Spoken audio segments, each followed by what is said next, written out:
হে আল্লাহর বান্দাগণ, আপনাদের ওপর শান্তি বর্ষিত হোক। মানুষের জীবনে বিপদ আপদ অতি সাধারণ বিষয়।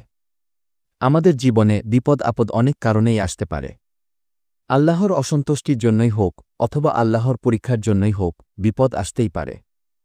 তবে এটা নিশ্চিত যে আমাদের সবার জীবনে কোনো বিপদ দুর্ঘটনা ঘটার আগে মহান আল্লাহ পাক আমাদেরকে সাবধান হবার জন্য অনেক ইশারা ইঙ্গিত দিয়ে থাকে, তা কেউ বুঝতে পারে, আর কিছু লোক বুঝতে না পারিয়া অসতর্ক হয়ে দুর্ঘটনায় পতিত হয়। আল্লাহ পাক আপনাকে নানাভাবে সতর্ক করতে পারে, আর তা অধিকাংশ সতর্কবার্তা স্বপ্নের মাধ্যমেই আসিয়া থাকে।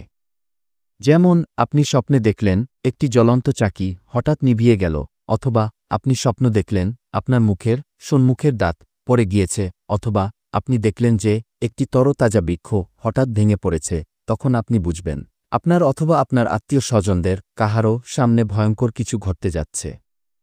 যদি আপনার ঘরের দরজার সামনে আপনার গৃহপালিত কুকুরটি কান্না করতে থাকে, তখন আপনি আরও অধিক সতর্ক হন। কারণ কুকুর এমন কিছু অদৃশ্য জিনিস দেখতে পায় যা আমরা দেখতে পাই না।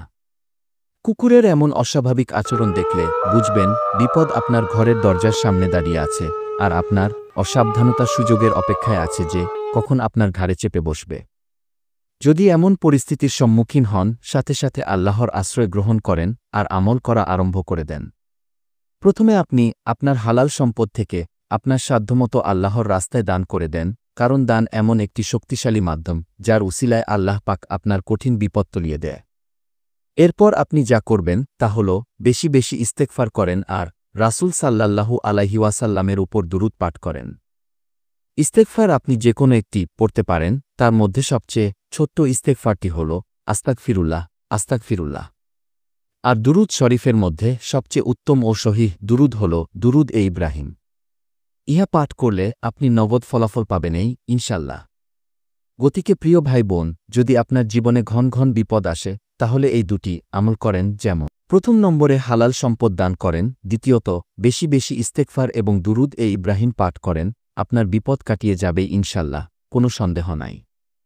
সম্মানিত দর্শক ভাই বোন সকল, এই ভিডিওতে আমি যা বলেছি আল্লাহর শপথ তা আমি আমার জীবনের ব্যক্তিগত অভিজ্ঞতা থেকেই বলেছি।